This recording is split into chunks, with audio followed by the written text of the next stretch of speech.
Je m'appelle Michael Anderson, et on ne peut pas dire que j'ai vraiment roulé ma bosse. Je ne suis pas très calé en philosophie, mais je sais au moins une chose. Dans la vie, il arrive toujours un moment où chacun doit payer son dû. Et parfois même au prix fort.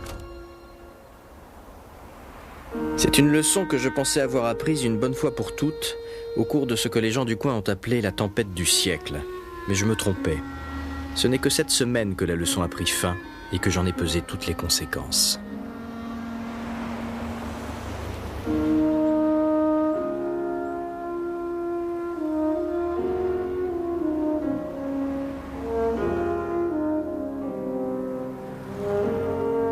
J'ai toujours vécu dans le Maine. Quoique vivre est un bien grand mot pour qui habite le bout du monde.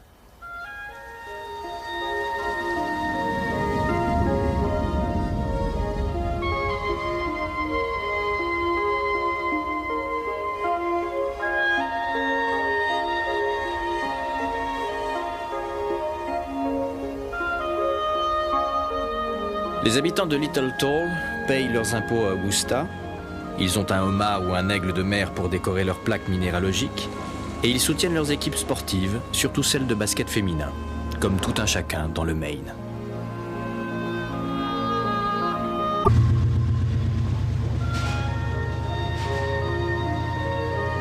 Molly, pourquoi votre mari vous déteste tant?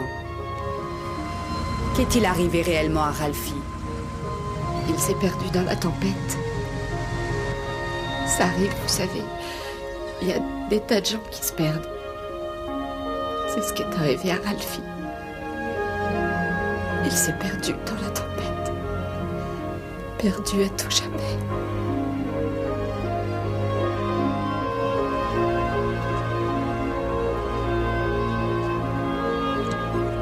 C'était il y a 9 ans. J'ai fait le plein d'essence et j'ai pris le ferry. Je ne suis jamais retourné là-bas.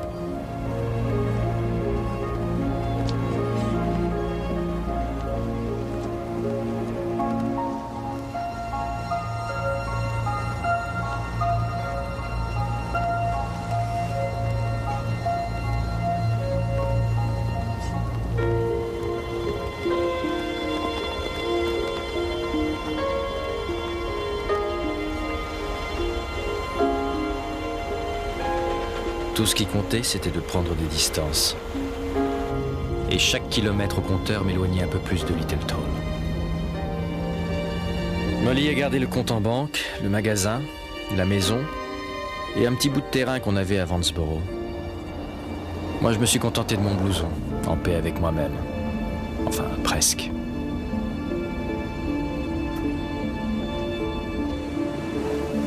J'ai atterri ici, toujours au bord de l'eau. L'ironie de la vie, sans doute. Mais c'est pas pareil ici, c'est le Pacifique. Il n'y a pas cette lumière crue qui annonce l'arrivée prochaine de l'hiver. Et je n'y ai pas de souvenir.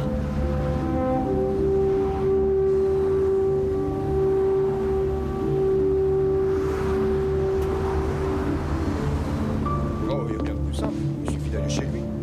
J'ai repris mes études, décroché un diplôme de droit. J'ai même envisagé de passer ma licence, et puis j'y ai renoncé. Débuter comme commerçant sur une petite île du bout du monde et finir agent fédéral, qui l'aurait cru? Parfois, l'île me paraît loin, très loin, et André Linoge semble faire partie d'un mauvais rêve. À d'autres moments, quand je me réveille la nuit en sursaut, en m'empêchant de hurler, elle me paraît toute proche. D'autant que, comme je vous l'ai déjà dit, j'ai gardé le contact avec les gens de l'île. Melinda Hatcher est morte en octobre 90. Le journal a parlé d'une crise cardiaque. Ursula m'a envoyé l'article. Je ne sais pas si c'est bien la vérité. 35 ans, c'est jeune pour que le cœur vous lâche. Mais ça peut arriver.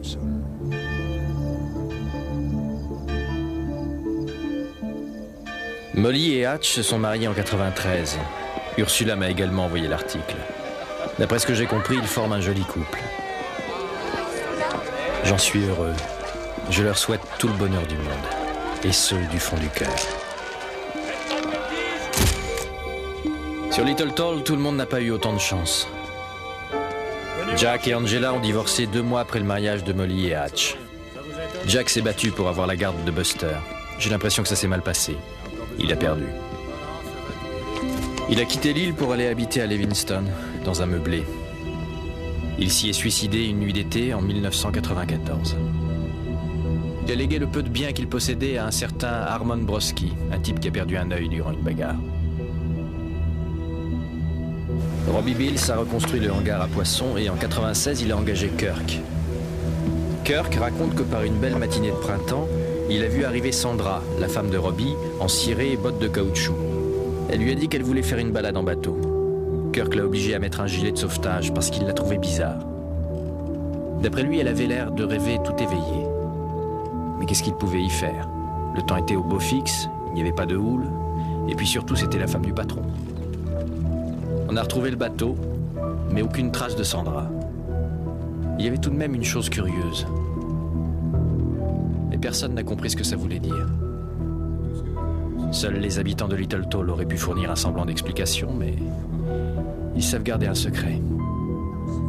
Comme celui que j'ai partagé avec eux en 89 et que nous n'avons révélé à personne. Dans la vie, chacun doit payer son dû. Parfois, ça ne vous coûte pas grand-chose, mais parfois, on paye le prix fort. Et il arrive qu'on vous dépossède de tout ce que vous avez. C'est une leçon que je croyais avoir apprise il y a 9 ans, au cours de la tempête du siècle.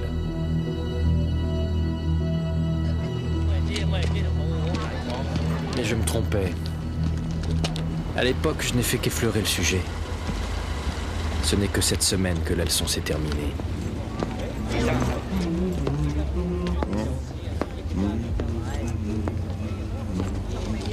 Ralphie.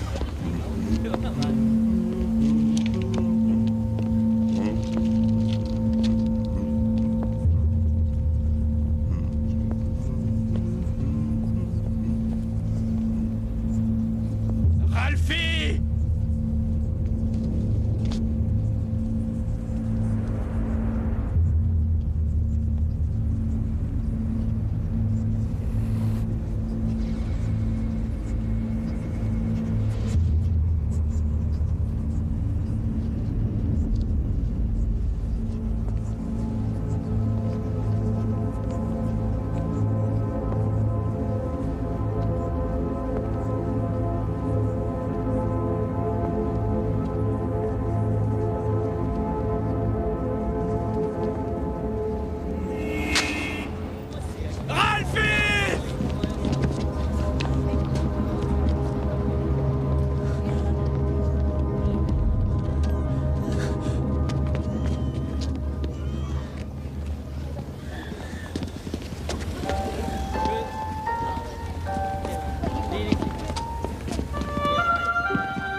J'aurais pu écrire à Molly pour le lui dire, j'y ai pensé.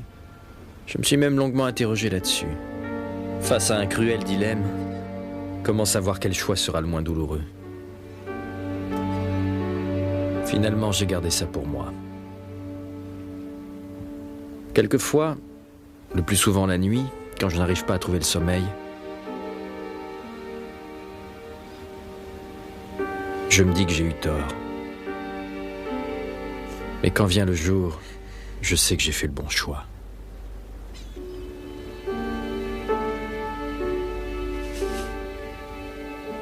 Quand vient le jour, je sais que j'ai fait le bon choix.